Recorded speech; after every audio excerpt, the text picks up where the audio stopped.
Hello everyone. This session is about how XML and Java interact with each other. So let us consider our body. Our body is an interface to interact with the people. And the instructions that are necessary for this body is given from our brain.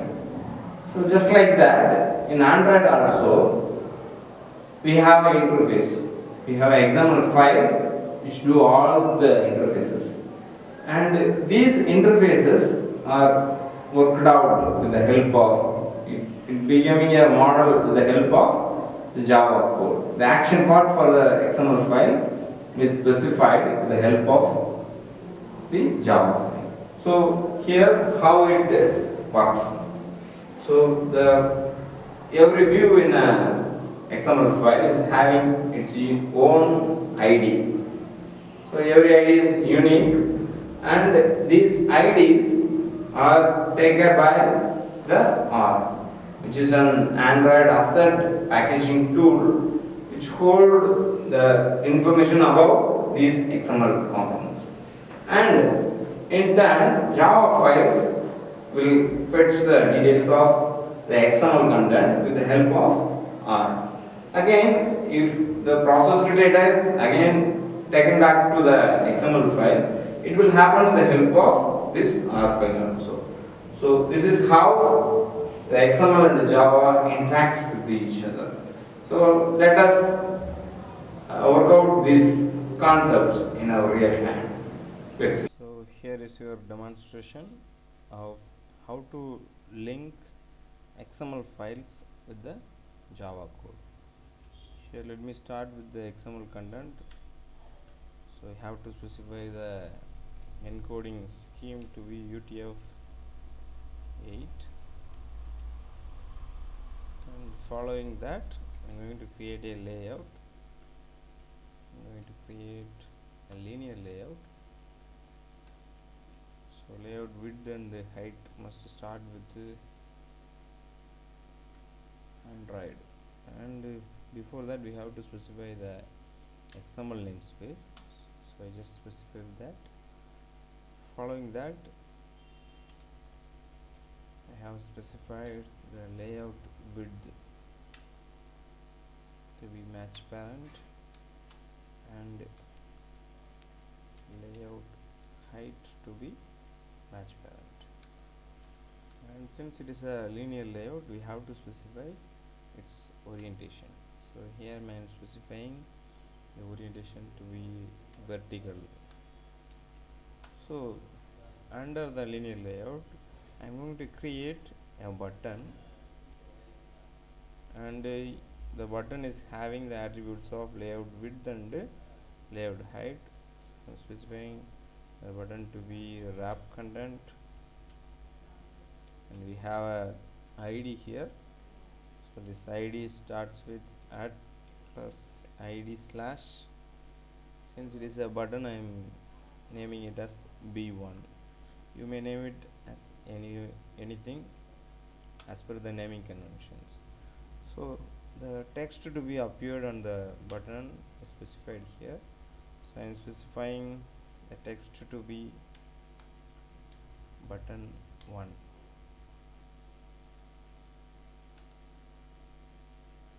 Or else click here. To make the text size better to our visibility, I just set it to 20 display pixels. So we may increase this text size to some other extent. Okay, so here we come out with a button, and next to that we have to start a text view. Text view is also having the same features, and we have to specify the ID here. So ID equals @ plus ID slash. So here we have a text view, so I name it as TV1, and in the text field we may specify a text but I won't specify any text here, since I'm going to demonstrate some content to be set on that text view only at the button click. So I place this text view as an empty placeholder. It will not be visible in the screen also. So I just end this here, and I am setting the text size attribute. On clicking the button, this text will be visible with this preset 30 dB text size. So now the XML part is over, and we have to move on to the Java part. Here in the left side of the pan, you may see that we have plenty of options. Inside these options, we have com.example.com /.mydemo. So here my file name is mydemo, and under that hierarchy I have a main activity. So we are using this main activity Java file to specify the actions. So also this XML file is available under res directory, and under this res directory we have a folder named layout. We have to specify all those values inside this activity main.xml. So this text I have specified here is a hard-coded text. If you see this message, you may see that hard-coded string. Click here. So we must not specify any text like that. So in Android we have separate place for everything. So we have to specify this string under the values folder. We have a string.xml. So I have opened this folder, and we have to create a string named since it's button 1 message, so I'm just specifying v1 underscore message. So I'm placing that message here. Click here. So I have to refer this string.xml content in that activity main.xml. So I am opening that activity main and specify the text to be at string. Here we have auto suggestions telling our message names. So here we have b1 underscore message. So the same text, click here, appears again. If you look at this, I'm just deleting this content. You may not see anything until I specify the full address of that content. The button text appears to be at string /b1, and after specifying b1 underscore msg, this content changed to click here. So one part of the our design part is over right now, and we have to move on to the action part, that is the implementation of how this button and text views interact with each other. So I am specifying the main activity Java. So these are the default strings available inside this Java file, and right now I am going to interact with the XML file. So I have to create a button class b1, and we are having a text view in our XML file. I am just specifying it as t1.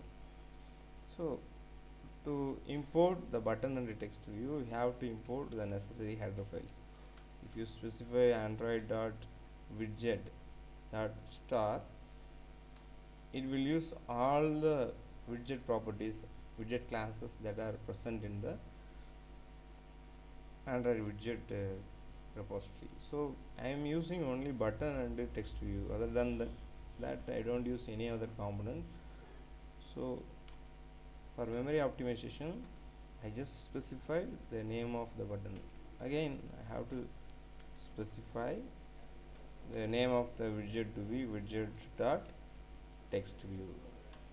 So I have to I have to link the XML content with this. So right now I am linking this button v1. So it's a wrapper class, so I am using button, and we have a find by view id method to link that XML file with our Java code. So I am using r.id.b1. So here R is an intermediary between the XML and the Java file. So it just fetch the data from XML file to the Java file, and again taking back that Java content to the XML file. So this work is carried out with the help of R. So here I am using the text view to be T1. So I have to wrap it around this. So text view find view by id of r dot id dot tv1. So in that XML file I am specifying the name of the view to be tv1. Okay, now we have linked that XML file with this Java file. So all those views present in the XML file are carried over to the Java file. Now we have to specify the action part. So I am just specifying b1 dot, that is button 1 dot set on click listener. When clicking on this button, this action will take place. So I am specifying set on click listener of new view dot on click listener. All those necessary features or the functions that are necessary for these actions will appear here. So here I am going to place a message hello world inside the text view. So I just set on clicking this button, I am setting t1 dot set text to be. So have to specify the string to be appeared. So hello world. So that's it. So this is the procedure to perform some actions on the XML file. Now we just run this file. I have already initiated that emulator, so I am running that app again.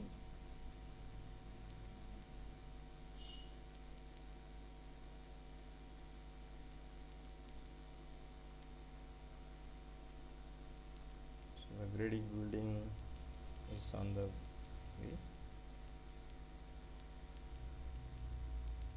So let us wait for a few minutes, and this is the emulator to run our app. So the installing progress is going on here. So this app is successfully launched here. Here we have a button with the message click here, and I am just pressing this click here button. Below that we have a invisible text view, and on clicking this button I am getting the message of hello world.